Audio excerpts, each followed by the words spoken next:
right, everybody, welcome to BO Boys for Sunday, November 30th. Fuck it, it's a raw feed. We're doing it live in studio. I'm Clayton. Yeah, I'm Pat Gobble Gobble. It is Thanksgiving weekend, Gobble Gobble, and my God, did we eat up there or what at the box offices? We gobbled. We gobbled.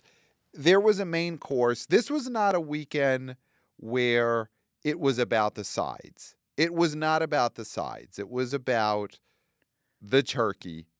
And maybe actually, and one other part of the meal. There was the turkey And the potatoes. and the potatoes or the pies, I think. But it was not about all the side dishes. The side dishes didn't matter this weekend. Just the main course mattered. So the turkey and the pies. So you got your main course and your desserts. Those Yes. are the two. That's the hierarchy. Yes. For you. For the box office. Okay. I mean, when we get into this, the cornbread didn't matter. The stuffing didn't matter. You could have threw all of that stuff away. The mashed potatoes, the mashed sweet potatoes. You take it and you push it off the side of the table into a big old Half garbage the Thanksgiving meal in the trash. Half of it in the trash. It didn't matter. All that mattered was the turkey, and the pies. Okay. And Not nothing multiple else turkeys. mattered. Not multiple turkeys. There was Okay. one. There was one turkey this week. I'm just making sure that this remains consistent so people understand it as representative of this. Well, representation, of course, most important. That's the So most, important. as Francis McDormand said, representation is number one.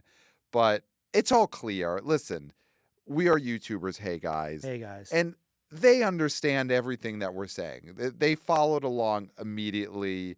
If you're a new listener, a new viewer, you right away connected in and you got it. There's no confusion here Yeah. about what we're talking about, what we're talking around, what the metaphors are, how turkey relates to the box office. They get it. Yeah. They get it. So do we want to get into a plow for I this do. box office weekend, this Thanksgiving weekend of Friday, November 28th, 2025? Gobble, gobble. Number one, Zootopia 2 made $96.8 million in its first weekend of release for a total gross of $156 million in its first 5-day window. Wow. Number two, Wicked for Good made $62.8 million, down 57%. It lost no theaters. It's at $270.4 million in its second weekend of release. Wow. Number three, Now You See Me, Now You Don't, made $7 million, down 22%. It lost 311 theaters. It's at $49.6 million in its third weekend of release. The numbers are screwing me. Oh, boy. Number four, Predator. I was going to say Predator. Predator Badlands, $4.8 million, down 27%. It lost 350 theaters. It's at $85 million in its fourth weekend of release. Number five, The Running Man made $3.7 million, down 35%. It hemorrhaged theaters, losing 785 of them. It is at $34.2 million in its third weekend. And we're going to go lucky number 11 here. For a very specific reason, but number six, a newbie, Eternity, A24's Eternity made $3.1 million. It is at $5.2 million in its first week of release.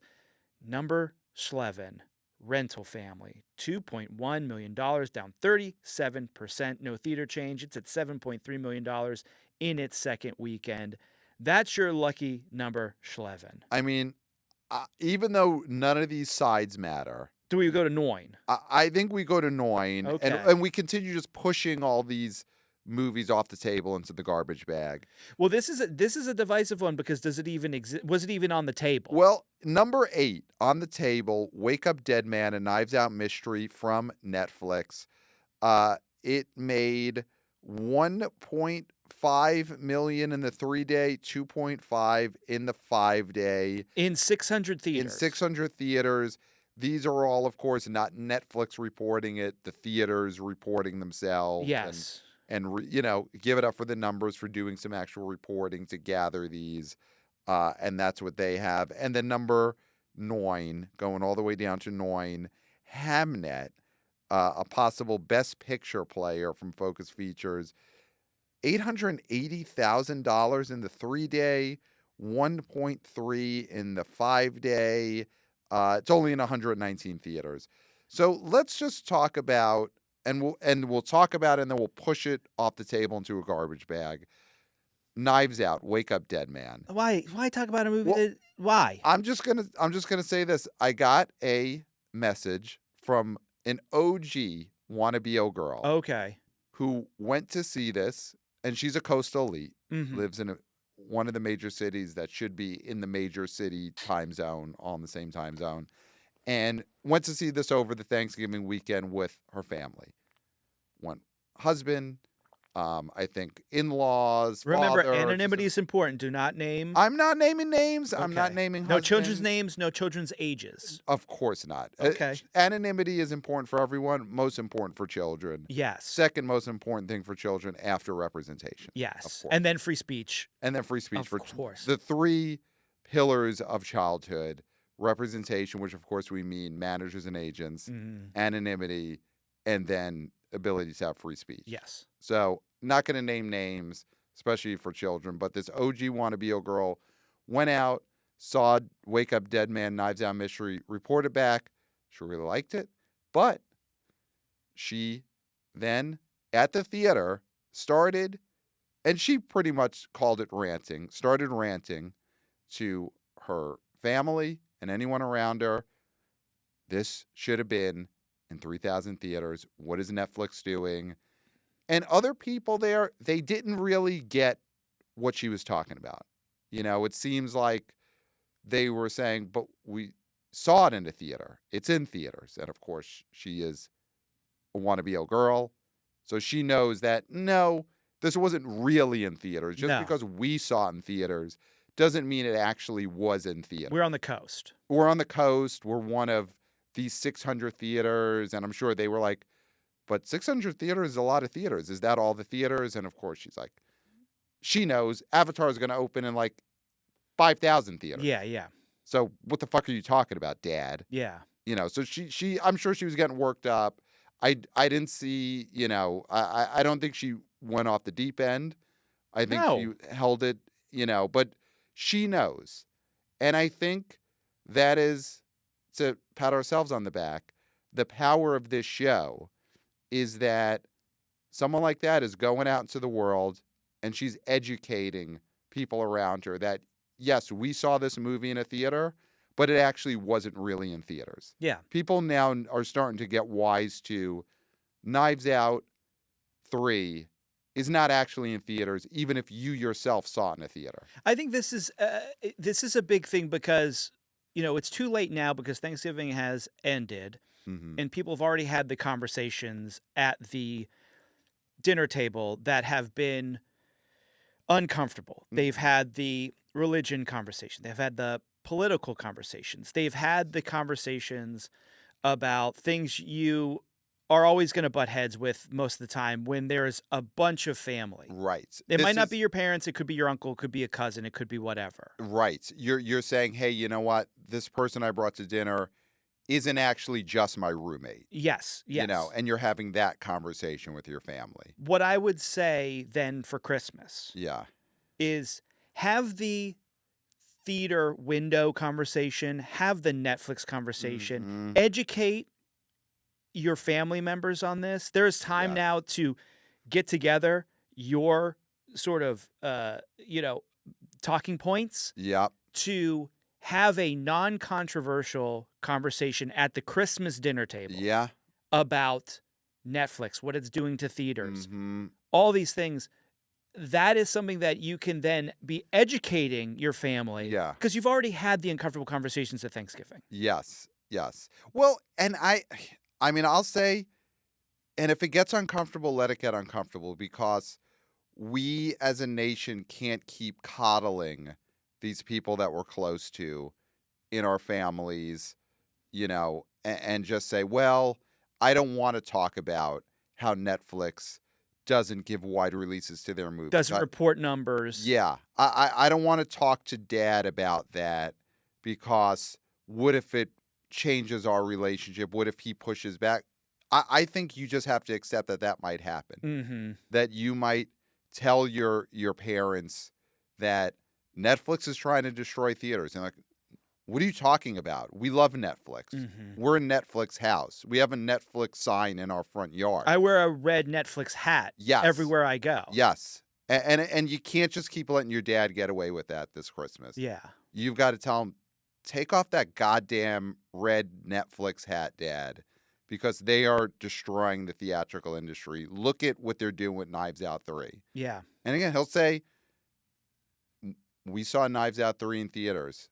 Well, not everyone else got to because of Netflix, because of that goddamn red Netflix hat. And you're not everybody. You got to think about the people who don't have the opportunities that you have. Yes. I do think that have that conversation with your family over Christmas. I guess at the moment it felt non-controversial to me because I'm lucky that my family understands these things about Netflix. Right.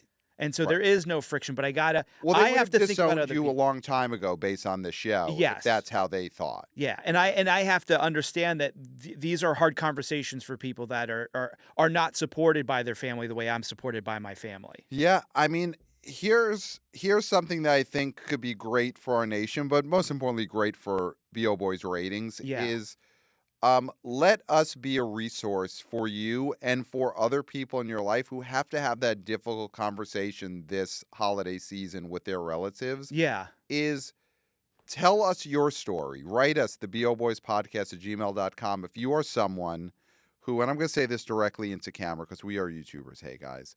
If you're someone who is thinking about having that conversation with your family this holiday season at the table, telling them how Netflix is destroying theaters, how Wake Up Dead Man should have been in 5,000 theaters and it's not, and it's because of that red Netflix hat that you're wearing, Dad. If you're going to have that conversation this holiday season, reach out to the B.O. Boys and we will help you get through it. We will maybe read your story on air and we'll figure out how to monetize it. Because I think if we get a critical mass of these touching, very emotional dinner table stories from listeners, we will figure out how to monetize that emotion, how to monetize what happens at those tables.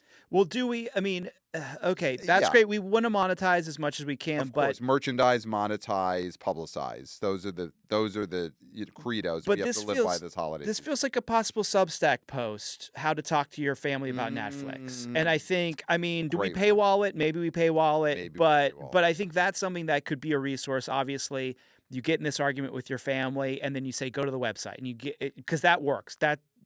Definitively, when you're having an argument with somebody and then say, check the website. Check my website, yeah. That works. Yeah.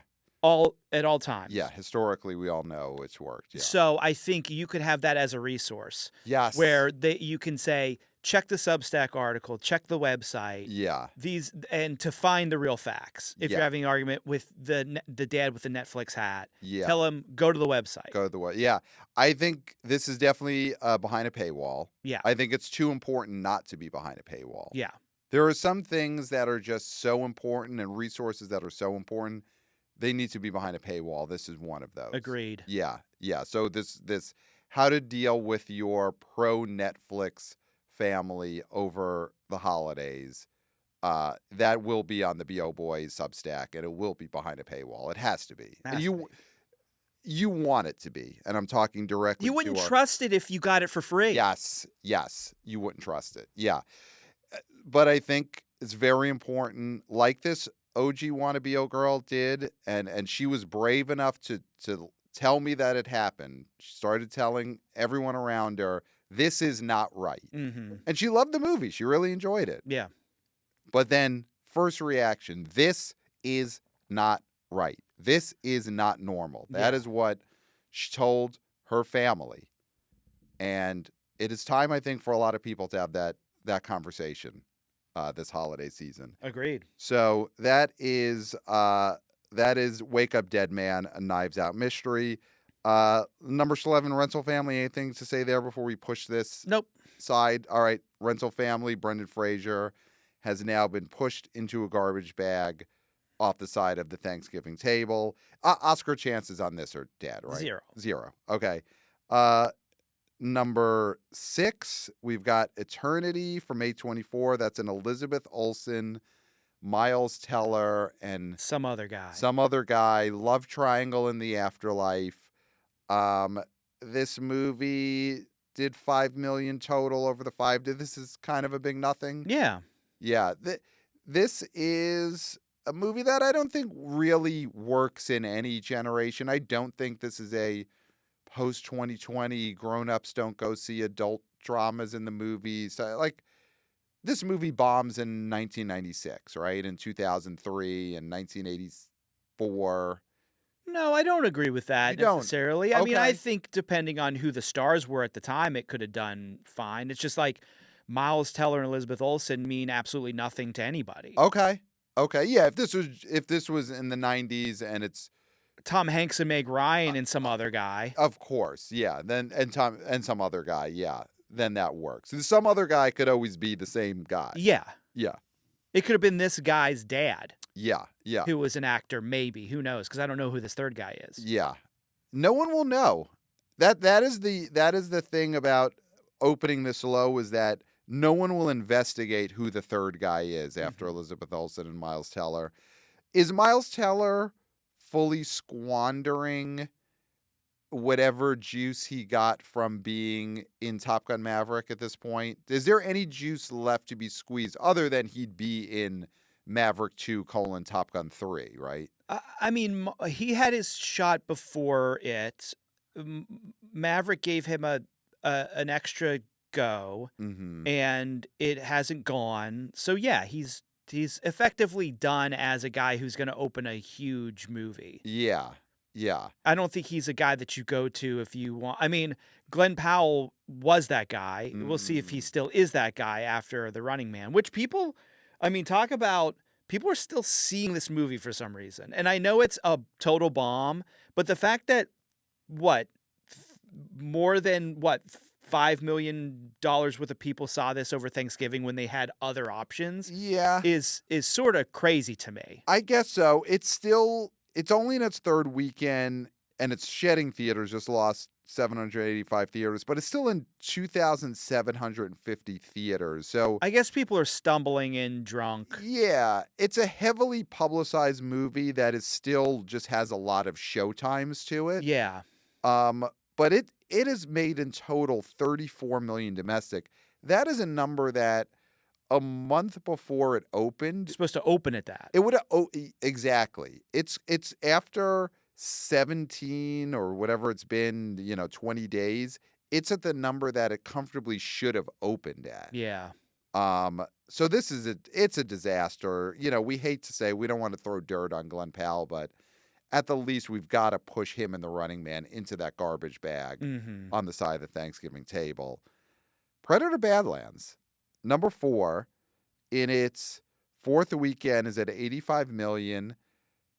It is now, and listen, we don't do inflation on the show, but it is at 85 million domestic, now the highest grossing domestic Predator movie of all time.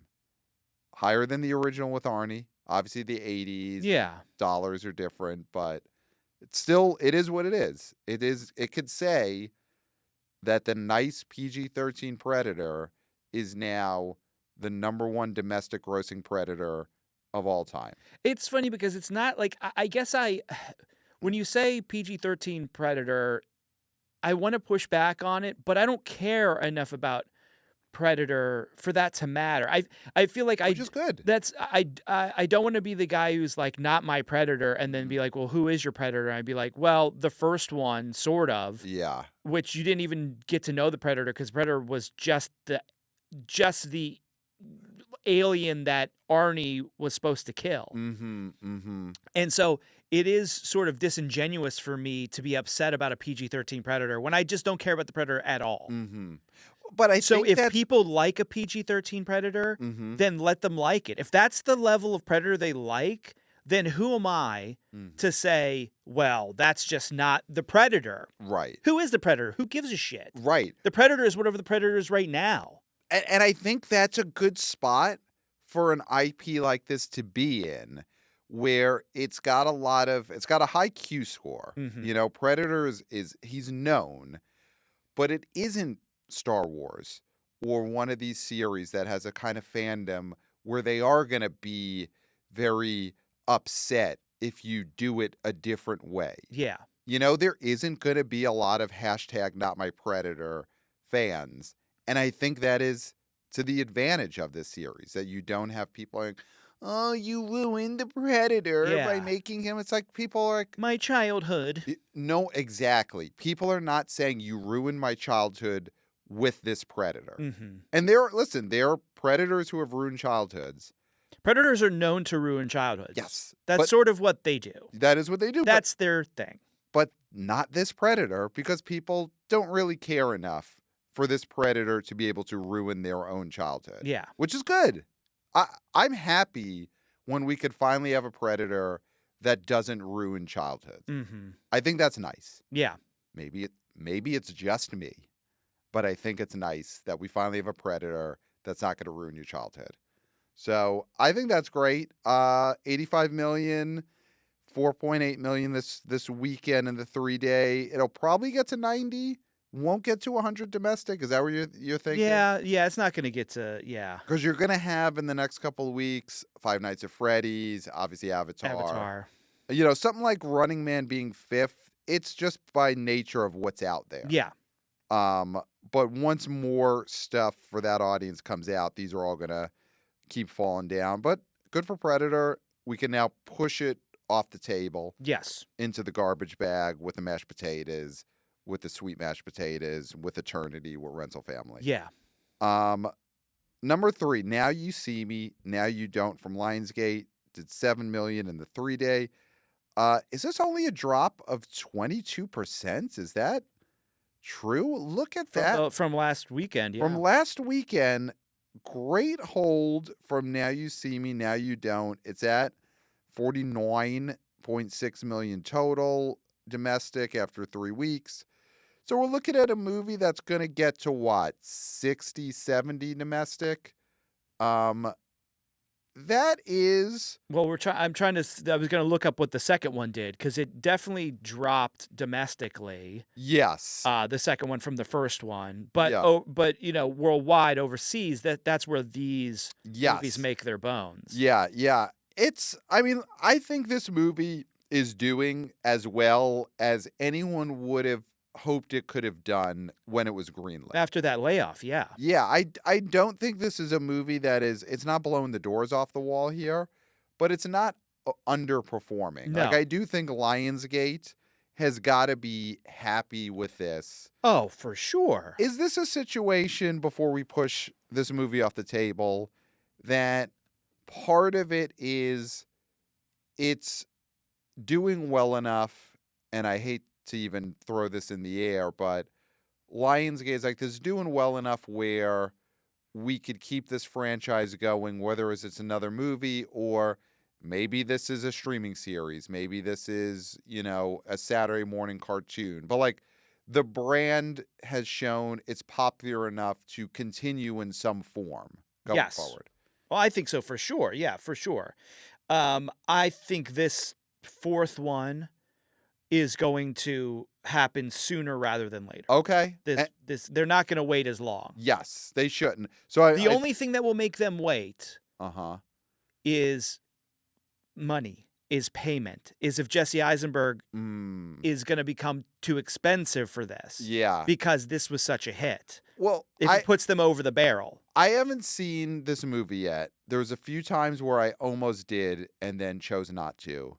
But it was a close call on a few occasions. Mm-hmm. From what I've heard, the original magicians are not in it very much, in the sense that it's clear Woody Harrelson probably filmed everything he did in like 2 days. And probably for Jesse Eisenberg, like, they really made this manageable for those stars. So yeah, I think this is the type of franchise where you could keep getting Woody Harrelson on the posters without necessarily having to break the bank to get him, because it's probably a little bit of a, pay per day situation, and they keep the days pretty small. Yeah. So, okay. So the first one, 117 domestic. And then the second one, 65. Okay. So this could end up being around the same as the second Yeah, one. do 60 domestic. Yeah. And then that is a almost 10-year layoff. Mm-hmm. That's good. I mean, and like you said, these Now You See Me movies, they're international plays. This one, like you said, 42 million domestic. It's already done 109 million outside of North America. It's at 152 Yeah. worldwide. So this is making cashola right now. Yeah. And I think, yeah, you keep making these movies. This is something you suggested many times over the years. Is this a candidate to become adult animation, these Now You See Me movies? Well, because overseas they love anime. They love anime here. Yeah. Chainsaw Man style for Now You See Me 4? I think you, because here's the thing about these movies is that they do play with it's real magic that these people are doing, but they do use special effects to heighten them. Mm-hmm. So I do think you could make this into an anime. Yes. Because they're not really doing the magic in these movies anyway. Right. So you can have these characters stay the same age as you want them to be forever. Mm-hmm. Like 60 years from now, if Jesse Eisenberg is still able to speak, he could be doing this character. Right. I mean, Julie Kavner doing Marge. Yes. I mean, you can hear the elderliness in the voice, but they're still having her do it. Yes. And so you could have Jesse Eisenberg speak like this, and the character is supposed to be 35 years old. And he sounds like Marge Simpson. And it's fine. Yeah, it's fine. Yeah. If you do it animated, Jesse Eisenberg could start doing a Marge Simpson impression Right by now. like the 5th or 6th movie. Yeah. 100%. I think that's the way to go. Is segue these. Maybe the next movie is a live action animation blend. Okay. Where the Now You See Me 4 starts in the live action world, and then a magic trick goes awry and they become animated. And then from there on in, they're animated forever. So it's like the Aha video. Yes. Do it in that style. I think that would be, I would love to see an entire Now You See Me sequel in the Aha animation style. Yeah.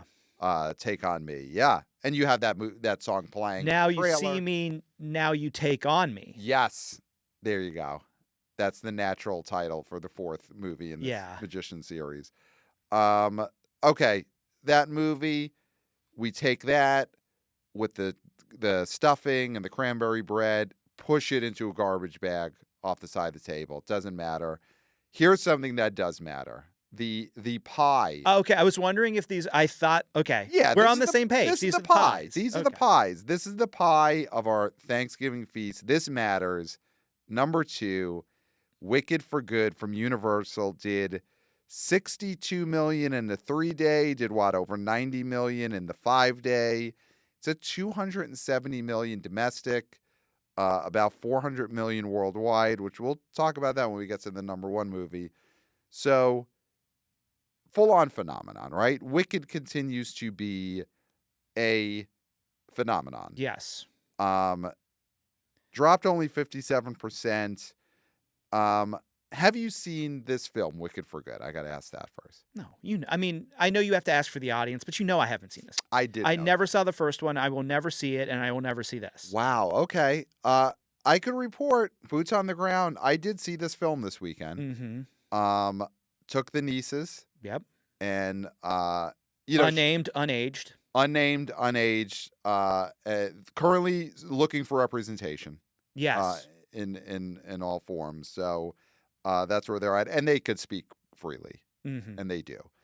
So I took the 2 nieces, and I did take, and she does not want anonymity. Mom Stango. Yeah. Past, future guest on this show. Popular guest.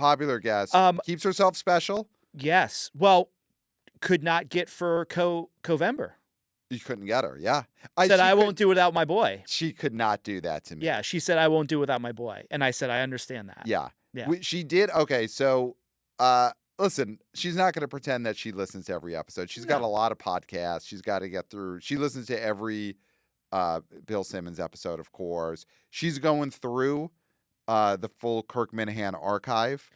Now that And we'll talk. We'll give our Kirk moment at the end of this episode. Yeah. But she's going through the old episodes to catch up.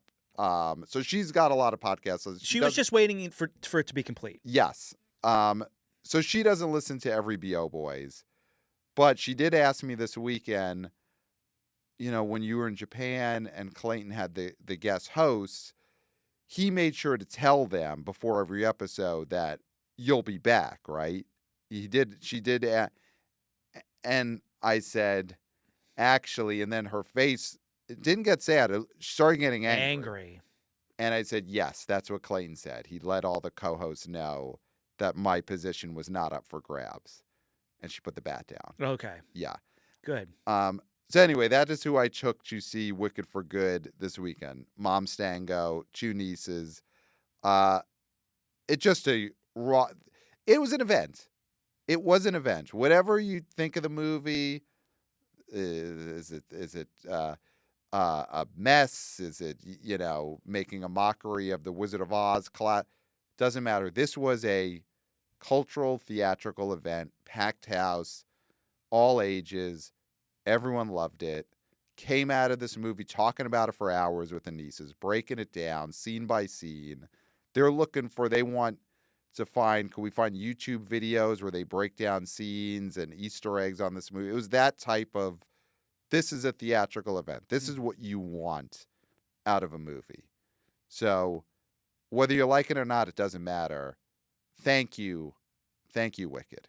Well, is this filling a space for sort of that MCU thing where you're looking for Easter eggs, but you only need 3 movies. Mm-hmm. You need the original Wizard of Oz.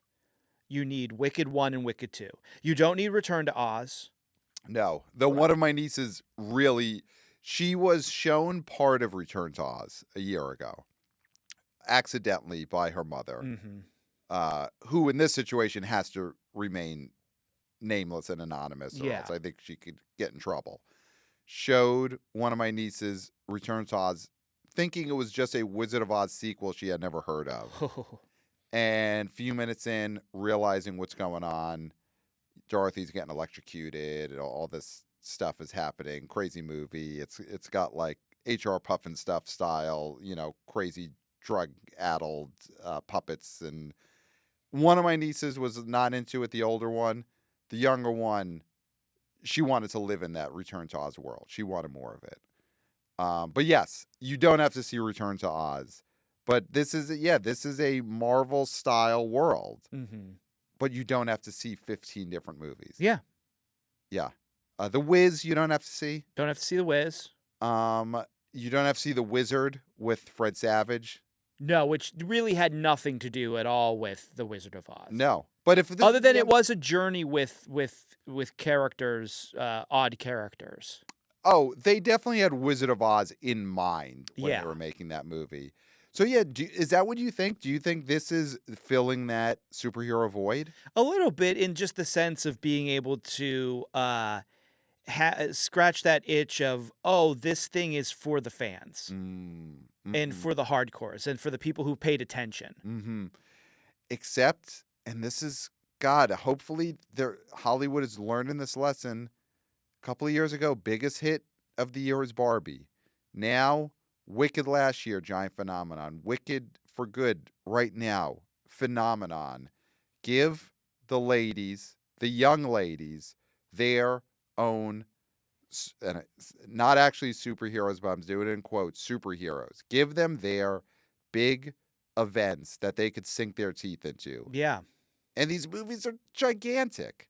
Gigantic. Let the little girls run wild in the theater for once. We've had 20 years of superhero movies. Yep. Enough. Give them witches, give them Barbie, give them whatever is next. I agree. Yeah. Yeah. So yeah, these witches, they have made a mockery of these MCU losers.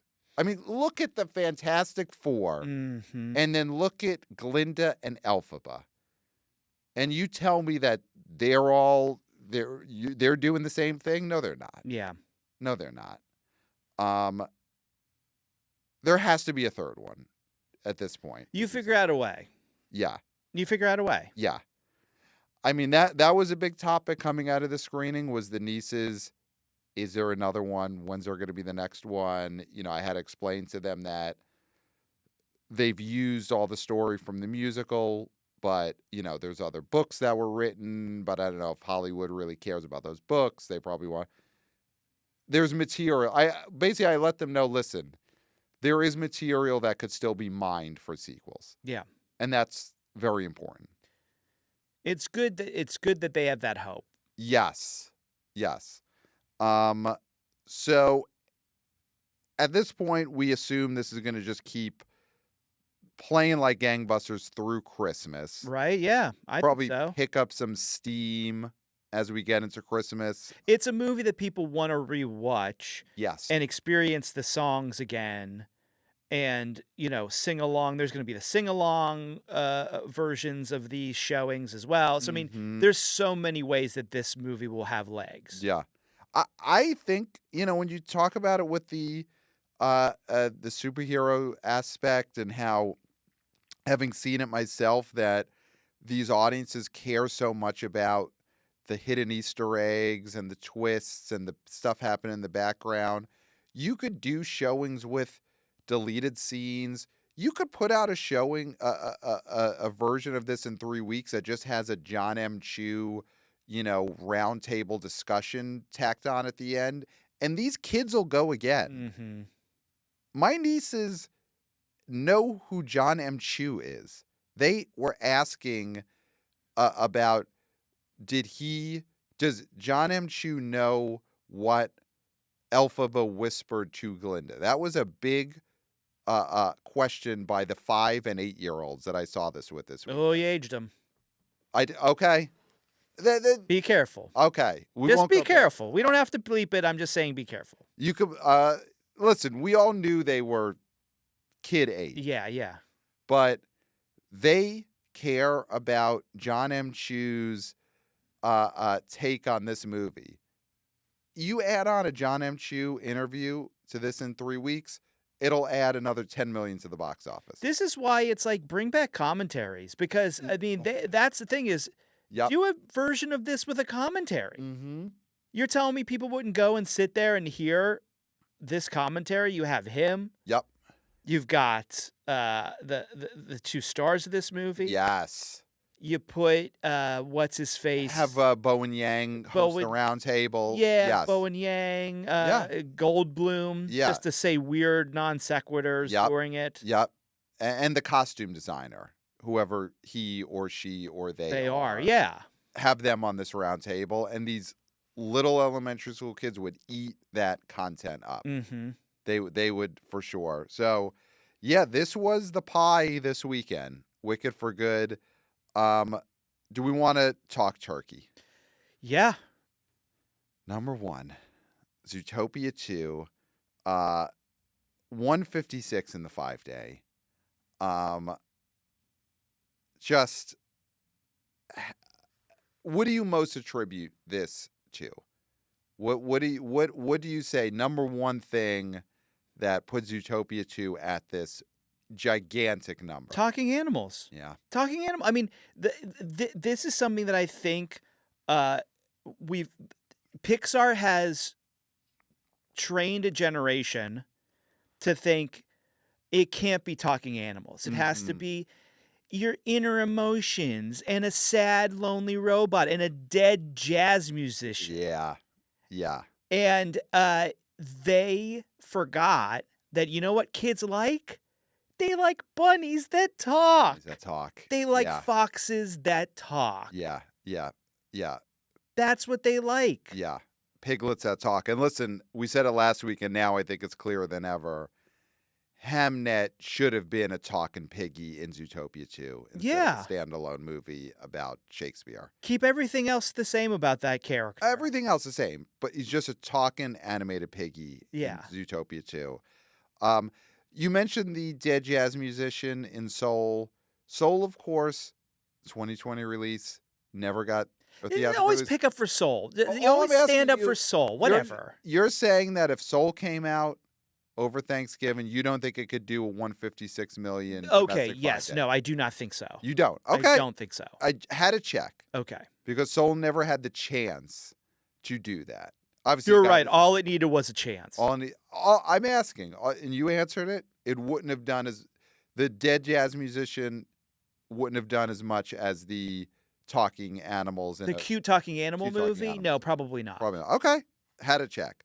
So this is a record almost breaking movie in the sense that it's comes in number 2 on a lot of Thanksgiving weekend numbers, basically behind Moana 2 in Yeah. terms of highest Wednesdays, Thursdays, Fridays, 5 days, Monday, Tuesday, Wednesday. It comes in second behind Moana 2, which was just last Thanksgiving, right? Yes, because you had that 1-2 punch Yes. of yes. Wicked and Moana 2. And now you got, this is a 1-2 punch. Wicked, Zootopia 2, Yeah. great 1-2 punch.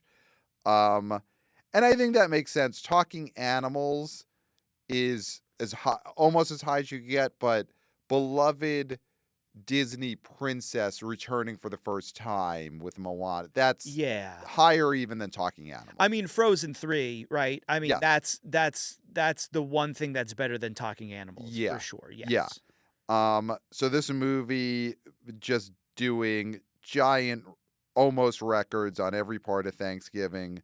And can I?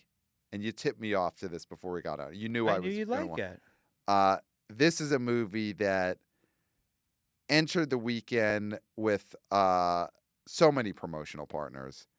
And not as many as Wicked. Yes. We talked about Wicked was 400, Mm-hmm. which, God, the smile on my face, even thinking about Wicked in a room with 400. Taking on 400, yeah. Taking them all on one by one. In the waiting room, you send in the next promotional partner, and Yeah. Wicked's ready for it. Zootopia 2 had 11 promo partners this weekend. So, which again, my God, it really just shows you just what Wicked is able to take on. Yeah. But that is still incredible. Here's some of them. Clayton, Talking Animals and automobiles with Volkswagen. This was a great team up. Well, they have the bug. They Volkswagen has the bug. They've got the bug, and they've got a Wolfswagen. There's a talking wolf in Zootopia, Mm-hmm. and now we've got the Wolfswagen. There were integrations inside the vehicles themselves. There was there were custom spots that aired inside the cars on the dashboards and on the TVs, and then across all different streaming platforms. And there were in dealership activations in Germany, France, and we're going to have to get to it, China. So this is a big part of the story is the promotional partnerships for Zootopia 2 were worldwide. Mm-hmm. And we'll get to why that matters in a bit. But they had wrapped cars and custom show vehicles at motor shows all over the world. So Volkswagen, just huge. And now here's what is the promotional partner? A kids movie. Who is the number one promotional partner you gotta have? McDonald's.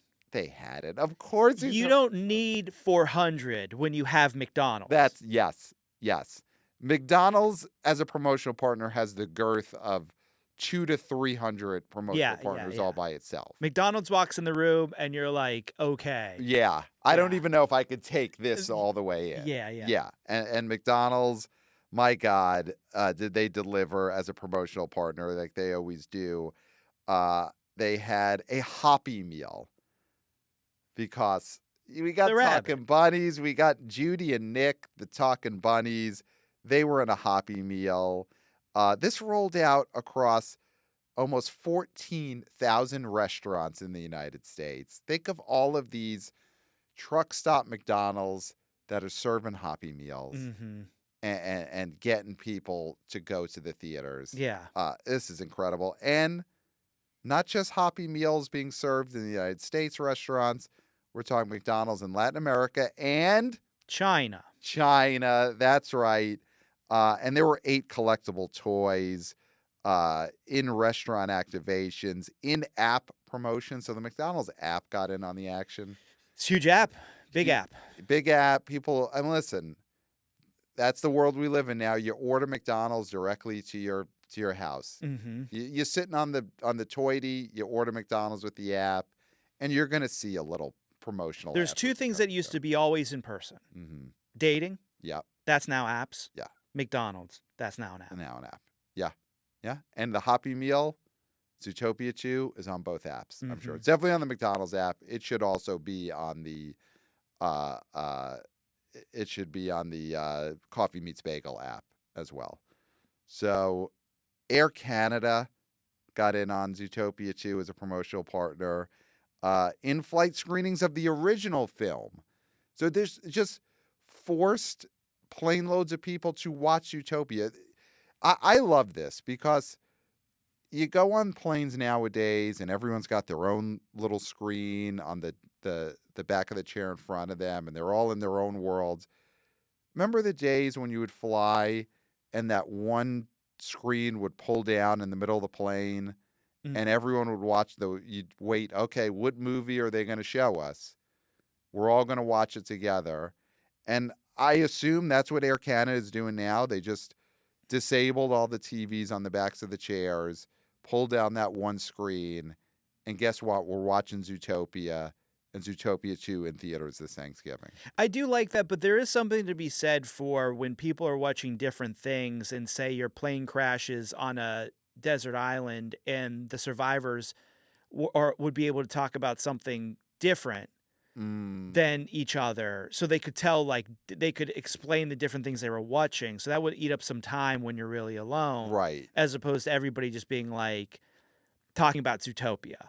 But, if you're Disney, Mm-hmm. you're not worried about, what are they going to have different topics of conversation? You when they want crash them, on- if it crashes, you want them to be talking about Zootopia. Only Zootopia. Yeah. You want those survivors, and we hope there's a lot of them, but there's probably only a few. Mm-hmm. You want those survivors to be on that island talking about Zootopia and hoping that someday we get off this To see godforsaken too. island to see Zootopia 2 Yeah. before it leaves theaters. Yeah. Because we want to see it in theaters. Mhm. We know it'll be on Disney Plus, Yeah. but we want to get off this island and see it in theaters. And we'll probably never fly again, so we're not going to wait to see it on the plane No. before Zootopia 3 because No. we crashed on a plane, and therefore I probably am good for planes. Yeah, and especially planes that are only showing Zootopia. Yeah. That would be a tough sense memory situation. Mm-hmm. So I think that's a great promo partner. Thank you, Air Canada, for getting the word out for Zootopia 2. Crocs served up a worldwide collection of clogs, platform styles, and retail takeovers, influencer screenings, and there was also in-film logo placement for Crocs. So Crocs. yeah. And they don't mention it here in this deadline recap, but I imagine Crocs had to have some kind of crocodile tie-in when it came to Zootopia 2. Yeah. I would think. But Yeah. it doesn't mention it here, so maybe not. They were green. But they did have But a different green than a Wicked tie-in Croc would be. Yes. They had the Wicked green, Yeah. and then they had Zootopia green. Yeah. Yeah. With probably little eyes and a little mouth with Yeah. jagged teeth at the end. At the bottom of the Yeah. shoe, yeah. So the influencer screenings, I love that. I love thinking of these influencers wearing their Crocs, Mm-hmm. pre-Crocs. They just got them, just arrived, Eating their McDonald's. eating their McDonald's and talking about Zootopia 2. That to me, that is why social media is so important and so worthwhile. When I think of these influencers wearing Crocs, eating McDonald's, talking about Zootopia 2. Mm-hmm. Del Monte. Oh, this is one I love. Del Monte got in on Zootopia 2 as a promo partner with 523 million co-branded pineapple tags and banana stickers on fruit around the world. and in-store signage. Because that's when you're selling fruit, think of how many oranges there are Yeah. in the world. And you're putting Zootopia Chew stickers on all of them, one by one by one. Orange rolls in, banana rolls in, Zootopia Chew sticker on it. Yeah. That's great. That's great. That's a sneaky great promo partner. Oh, the banana sticker? Yeah. For sure. Yeah. Everybody looks at this sticker. People are upset when they don't have a sticker on their banana. Mm-hmm. Right? Mm-hmm. This is a fact. Yeah. People will go back. Yep. I've worked in the grocery trade. Okay. Okay? Okay. People will go back Mm-hmm. and get bananas with stickers on them. Yeah. Something they're just going to either peel off or just peel the peel off and throw in the garbage, but Right. they want the sticker when they buy it. Right. It shows a level of effort by these banana producers that they had the stickers, that they had someone or some kind of machinery that was able to place stickers. It lets you know, okay, this banana, there was some thought behind getting this banana from where it grows to my belly. Also, yeah, this is a legitimate banana. Like, if Yeah. a banana doesn't have a sticker, there's a moment in your head where you're like, is this even a banana? Right, right, Like, is this some bootleg banana? right, Am I going to open this and there's going to be nothing but, like, marbles in it or something? right. Is it going to be you unpeel the banana, it's like a snake in a can? It Yeah. jumps out and scares Or is it you. just like a bunch of used condoms inside? Right. But Like, this- who knows? Right. Because if it doesn't have a sticker, it could not be a banana. Right. But you see that Zootopia sticker on your banana, on your apples, on your kiwis, your pineapple. And you know it's a new banana. Right. Nobody's trying to fool you with like an old banana inside a new peel. Right. It's not a Strange World banana. Was that the name of that Disney movie that bombed a few things? No one will ever know. No one will ever know. Yeah. But I think it was. Yeah. Yeah. It's a brand new, this is coming out Thanksgiving 2025 sticker on a banana. Well, that's the thing too. And I bet you, Disney, they probably have a bunch of the Strange World stickers somewhere. Mm-hmm. And they probably ran out of the Zootopia stickers because they're so popular. And somebody was like, wow, I ran out of the Zootopia sticker. Should I use the Strange World? And that person was fired. Oh, 100%. Because they were like, are you insane? Yeah. The stickers are there just because we don't know what to do with them. Right. We're not going to start putting Strange World stickers on this. It's basically you might as well put a sticker that says expired on your fruit. Yes. If you're putting a Strange World sticker on your Del Monte fruit. Del Monte would never do that. No. They would never do that. And then some additional partners included Kellogg's Fruit Loops, 1,000 limited boxes with a Funko ticket bundle inside. Wow. That's a lot. That is an incredible deal. There's kids out there living like kings, getting a Fruit Loops box, and inside they're getting a Funko toy and a ticket to Zootopia 2. Now, what's great about this, sneaky great here, is that you put one free ticket for Zootopia 2 in this Fruit Loops box. And you got a family where you got mother, father, 3 to 4 to 4.5 kids. So let's say the average, let's say it's 4.5 kids.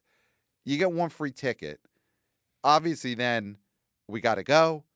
Mommy, we got to go see Zootopia 2. We got a free ticket in the Or Fruit Guardian, Loops. Guardian. We got to go see this movie. I got a free ticket in the Fruit Loops.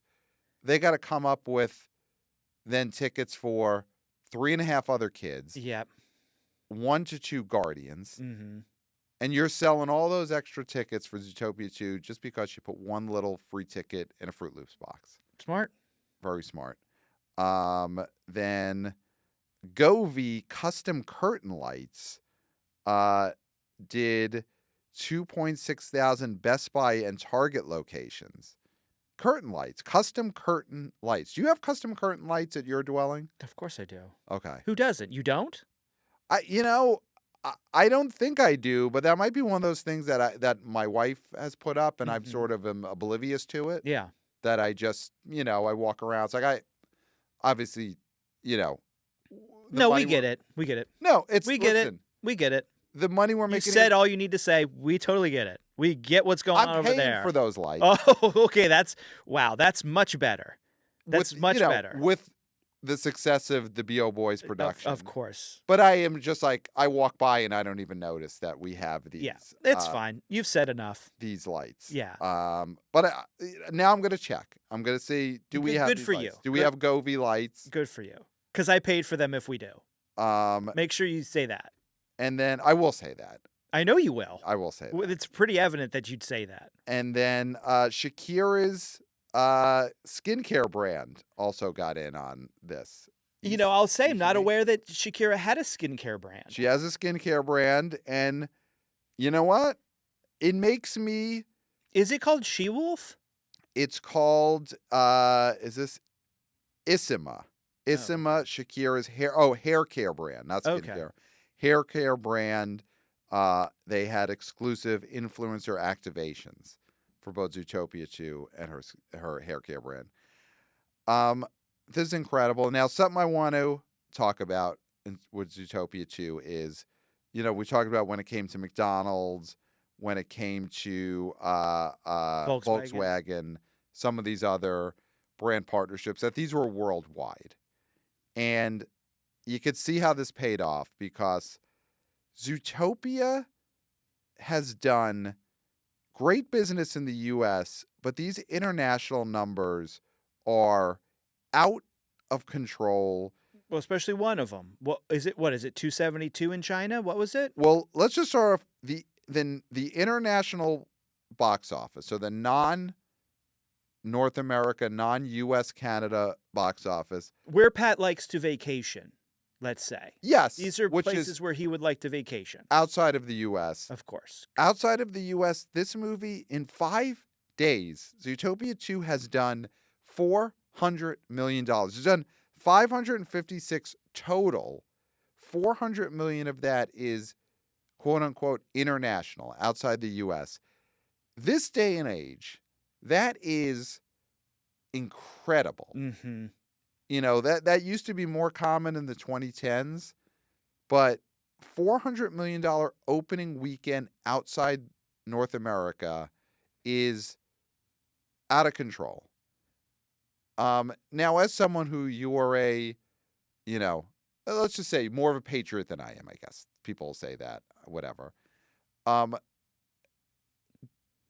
Is this something that bothers you? Or are you excited to see that Zootopia has just done $400 million in 5 days outside of the U.S.? I wouldn't say I'm excited because we're a domestic podcast, so it doesn't really matter to me. Although we have worldwide fans, but also China numbers and overseas numbers do matter in the sense that a movie will get released in America. We talked about it with Now You See Me. Mm-hmm. Those movies do better overseas, but the reason why Americans get to see them is because of that. Yes. So I do understand that it's a global village, et cetera, et cetera.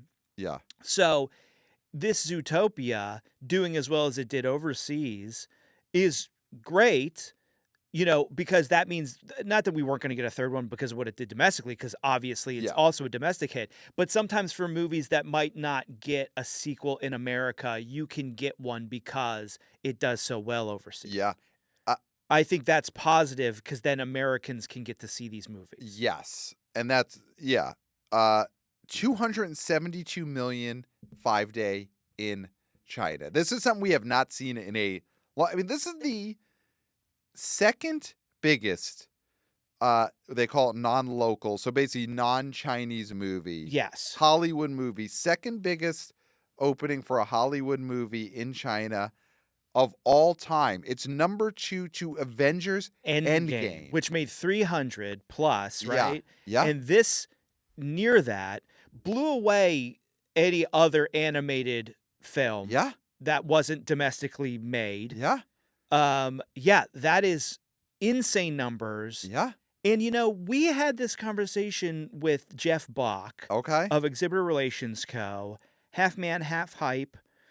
And we were talking about Zootopia 2. I mean, you were trying to hand-wave Zootopia 2 for whatever reason, as if it wasn't going to come out and matter at all. You were like, what is this thing going to do? And so me and Jeff were having a great conversation about it. And we did mention China in a way. I think Jeff brought it up, and I think I did mention, I was like, talking animals, Mm-hmm. that's a thing that could be big. Mm-hmm. And I mean, but listen, if I would have sat there and said, "Oh, this thing's going to be as big as Endgame in Endgame. China," you would Yeah. have put me in a straitjacket. Yes, Because I China would've. just doesn't care about our movies as much as they used to.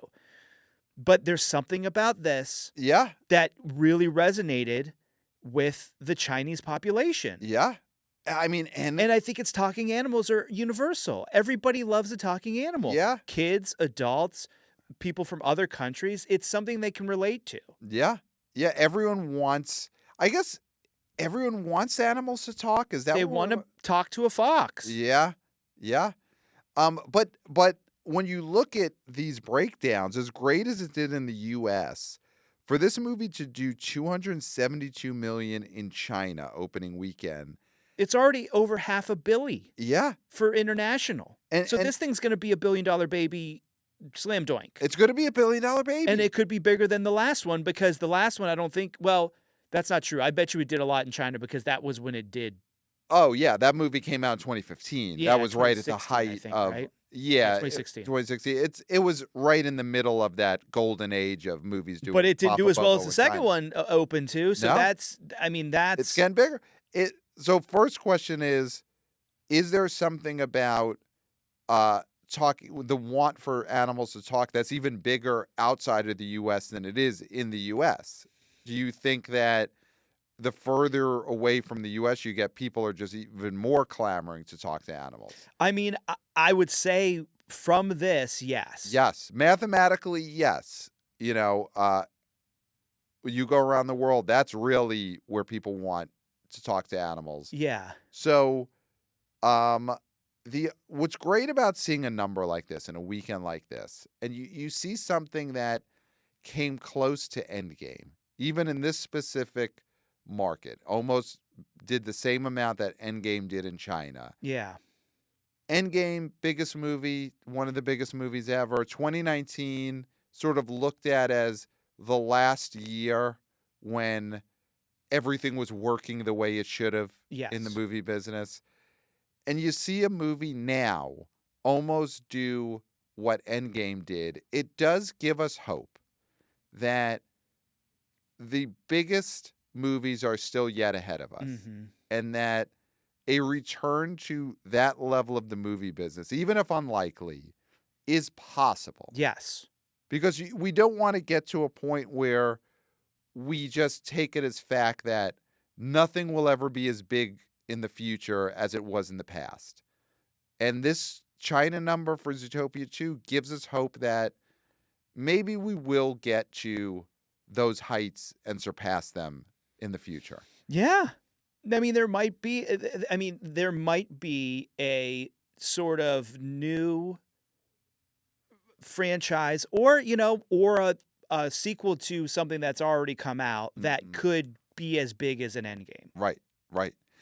If you are Avatar 3, if you're James Cameron today, Mm-hmm. and you're seeing these numbers in the US for Zootopia 2, and you're seeing these international numbers, is this making you more bullish? Obviously, he's the most confident person in the world. He's the king of the world, but he said that this third movie's box office Mhm. will determine whether there's a 4 and a 5. Mhm. He said this. He Mhm. said that this movie has to do well enough that he can do a 4th and a 5th. Yeah. So this isn't a guaranteed smash. Right. I mean, it's going to do Boba. We know that. Right. But yeah, is this giving him hope for international numbers? For sure. Yeah. Yeah. You want to see that those levels are possible. Yeah. And I think this is great. We just got a message I saw from a this. listener about Zootopia 2. So this is, do we keep this anonymous or? No, because I think this is somebody who has been on the show and will be on the show again. Okay, so past and future guest host, co-host, Erin Rose Foley-Chan. Yeah. Great writer, producer, author, all just a multi-hyphenate. But her biggest hyphenate is that she's also a former co-host and listener of the show. She wrote to us on the direct line because she has that level of access. Yeah. She asked, do Roman Reigns and CM Punk get supporting nom nom noms for Zootopia 2? So I assume she just came out of Zootopia 2 with her will remain anonymous child. Yes. And asked Ageless, nameless. Ageless, nameless. So she asked, do Roman Reigns, CM Punk get supporting actor nom nom noms for Zootopia 2? Of course, those are both famous pro wrestlers. WWE wrestlers. Did you know that they were in this movie as voices? I had heard that Roman Reigns was in this movie. Did not realize CM Punk was also in this movie. I guess it makes sense. He's tried his hand poorly at acting in the past. Yeah. In Z-grade sort of horror films. I mean, I would think that he has a one-line cameo. Now, is he playing a straight edge animal? Is he playing an animal that does not imbibe? Yes, he definitely alcohol or drugs? Yeah, he's definitely playing like some kind of annoying skunk that on its tail it says like drug-free is tattooed on there. Which good for him. I have not seen this film yet. I think that nom nom noms, and we'll answer this as straight as possible here. Give her an honest answer. Nom nom noms are very rare for voice acting, especially cameos. Especially cameos. Rare to the point of I think it's never happened. Mm-hmm. Now they think it's never happened. So will Roman Reigns and CM Punk be the first ever acting nom nom noms for voiceovers in an animated film with Zootopia 2? My honest answer is I think unlikely. Yeah. You were close with what he's not a skunk. Okay. He and Roman Reigns are zebras. Oh, so they're teaming up in this. It's like part of the joke is that the two of them are together. They are zebra cops. Zebra cops. Well, this Zootopia is, I don't know, have you ever seen the first one? Yes, we saw, well, no, we did. Yes, we saw it together. We did. Okay. Interesting. Well, I definitely saw this movie with past and future guest and or co-host Aaron. Okay. We definitely saw it together, and I would assume you would have been there. I don't remember if I was at that. I have seen this okay, so you know that it is it's a police state. It's a police state. Yeah. It is an animal It's under martial law. Yeah.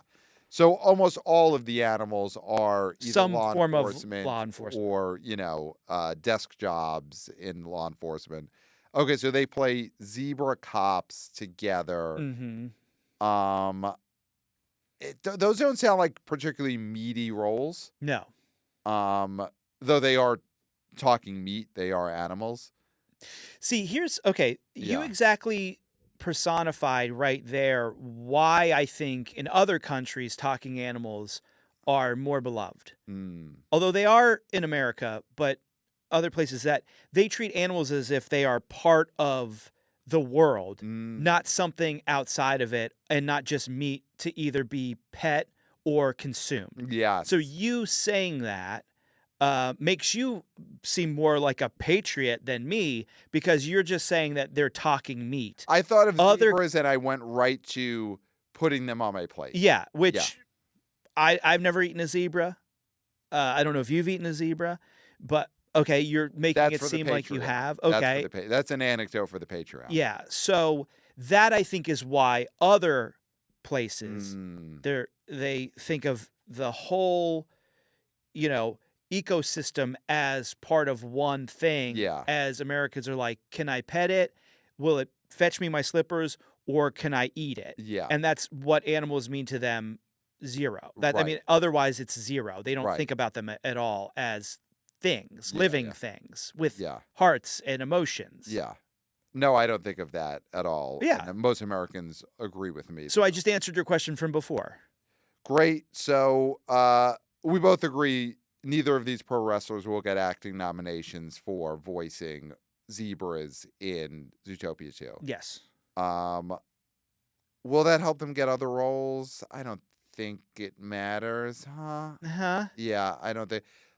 Well, look at Seamus, and who else would they were Bebop and Rocksteady in that great second Turtles movie, and that never led to anything. And that was a bomb, though. That was a bomb. Zootopia 2 is a massive. You're right. That's true. Sensation. Who else was with Seamus in that movie? Who was the other guy? Who played Bebop and Rocksteady with Seamus in that great, surprisingly, shockingly great second Ninja Turtles produced by Michael Bay, which was classic Tomb Raider trap situation where that first one was so terrible, even though it was a huge hit, that the second one bombed, even though it was a great movie. So yeah, I mean, that is Zootopia 2. This is something we're going to be following for the next. I mean, this is going to, like Wicked for good, just going to steamroll into the holidays. It'll be up there right underneath Avatar and the other big Christmas releases. One other note that I will share with you from the Zootopia 2 Wicked for Good screening is one of the trailers was for SpongeBob SquarePants movie. This is the third SpongeBob movie. No, it's the fourth. It's the fourth. They were laughing their butts off. Okay.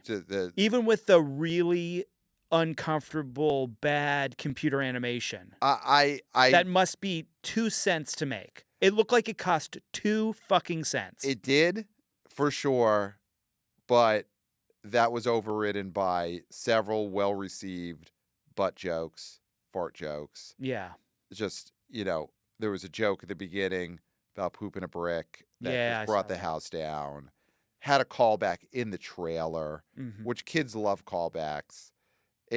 I think that movie it's a great time to release a kids movie. It'll have a couple of weeks breathing room between Zootopia 2, and it's going to get a lot of just what I saw. Trailer play were big audiences for Zootopia 2 and Wicked, and then they're like, let's do this again in a couple of weeks. And that's the let's thing, go to SpongeBob. That's why we need product in the theater so it can sell other product. Yes. You need to have new movies in the theater to promote the big movies that are coming later. Yes. You don't want to have all of this audience, these families going to see Wicked and Zootopia 2, and then the next time they could see a movie in theaters is February. Yeah. Where you're showing them trailers for something that comes out next year. Show them trailers for something that comes out in 3 weeks. Yes. And then guess what? They're at SpongeBob, and we got another family film coming for you 3 weeks after that. Yes. That's Absolutely. how you do it. So hopefully this continues. This was a great, great holiday weekend. Very exciting. Do we want to read? I mean, I know this is a jam-packed episode, but we did get some emails here. Okay. Yeah. I mean, maybe I do have to pee. You do have to pee. Okay. So do we save this? I just want to read this strange email that I don't understand real quick. Okay. We got an email from Dave from South Jersey. Subject is untitled Blumhouse film. Of course, on the winter preview episode, we talked about how there is a untitled Blumhouse release that I think is slotted for February. Which I threw out could be Saw, which is probably not Saw. It could be. It would be fun. It probably isn't. Yeah, great theory. So Dave from South Jersey wrote this. Subject, untitled Blumhouse film. Hey boys, is there any truth to the rumor that Blumhouse is holding the unannounced slot in February for the Tokyo tape, or is the bidding still between Bleecker Street and Roadside Attractions? 834, Dave from South Jersey. Clayton, do you have any idea what this total freak show, who we love our listeners, we love our viewers, hey guys, what is this guy talking about? So you're getting me while I have to pee, and I see why you're doing this. Yeah, you do have to go, so I would say, yeah. Just say, I don't know what he's talking about either, and then you could pee, and then, I'll wrap this up, and then you can... What I'll say... Yeah. And the people who know, and the people who know will. And now remember, you have to pee. They are going to do is all I'll say is 834. And that's what I'll say. 834. It's a rallying cry. 834. And you know what I'm talking about. It's not a rallying cry. The people who know. No one knows. They will not stand for your tyranny. They will not stand Don't you have for... to pee? I'm just going to shake this water in my water bottle around on microphone here. Does it matter? It looks like you're doing something else. I'm shaking water around. No, it looks like you're doing something else. And you've got to pee. I feel like you've really got to pee, and it's probably people are sick of your lies. People are sick of your obfuscating. Okay. You know that's what the, I was talking That's about. the needing to pee that's talking. Absolutely. It's rising. Yeah. The tide is rising. You're switching legs there. That's a 834. 834. 834. Not a rallying cry. Not a rallying cry. So email us, theboboyspodcast@gmail.com. We're starting to get a backlog of emails. We'd get through them today, but Clayton does have to pee. So we'll get to those soon. But email us, theboboyspodcast@gmail.com. Follow us on social media at theboboyspod, Instagram, TikTok, WannaBO, VP of Interns Christopher. He's killing it with the vertical clips. And there's some buzz that he may be dropping by New York City, possibly dropping by the studio at some point. We'll see. Negotiations are ongoing, but follow us at the BO Boys Pod. Subscribe to the Substack. Subscribe to the YouTube channel. And 5 stars on Apple Podcasts. Well, we're YouTubers. Hey, guys. We are YouTubers. Hey, guys. And we're going into December, Clayton. It's going to be a giant month. And just want to, I know you got to pee. But do you have enough in you? Could you hold it in long enough just to say congratulations to the great podcast Jesus? Oh, of course. Kirk Minahan, who announced earlier this week that he is ending the Kirk Minahan show. He's, of course, still got the Unnamed show he co-hosts. The case, he's going to solve new murders. He will be solving crimes. So I want to say to all the murderers out there, you're not sleeping any better. No. You're not thinking, oh, Kirk's retired. He ain't going to come for me. He will come for you. Yeah. It just got worse for these murderers. Because more attention. More of the laser focus. Exactly. But if you were a murderer a couple of weeks ago. You were sitting pretty. Yeah. You were like, okay, Kirk Minahan, 4 episodes a week, 3 to 4 hours an episode. How is he? He's not going to have enough time to catch me. Yeah. He's got the time now. He's going to catch them all. He's going to catch them all. He's got the case. He's got, of course, he's got Project Big Screen with Chris Klemmer, Jeff D'Lo, a couple other guys. Yeah. Great podcast. Gooch. Oh, the Gooch, of course. Yeah, He's got the Gooch. So Kirk Minahan is going to be on that.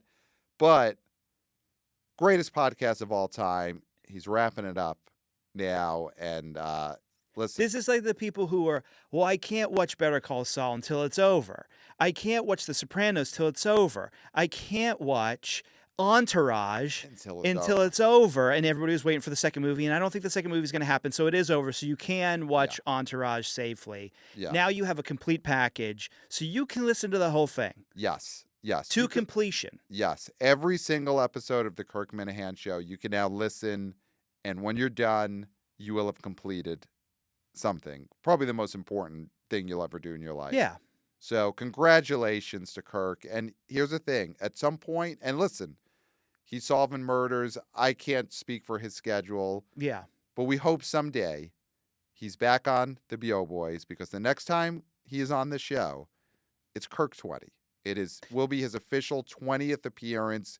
We don't count best ofs. No. So it will be his 20th appearance on the show, and we have got something big planned. Yeah, we'll blow it out. Yeah. So when he finds the time to come on the show, Kirk 20. And I'll manage my liquid intake so I don't have to cut it short. Yeah, and you know, this shows because you've wronged him in the past, and everyone knows that. This though shows what he means to you, because you have had to pee this entire segment where we've talked about his congratulations for ending the show. And you, as far as I could tell, you have not pissed yourself yet. As far as you can tell. As far as I could tell. But listen, you got a camera right on you.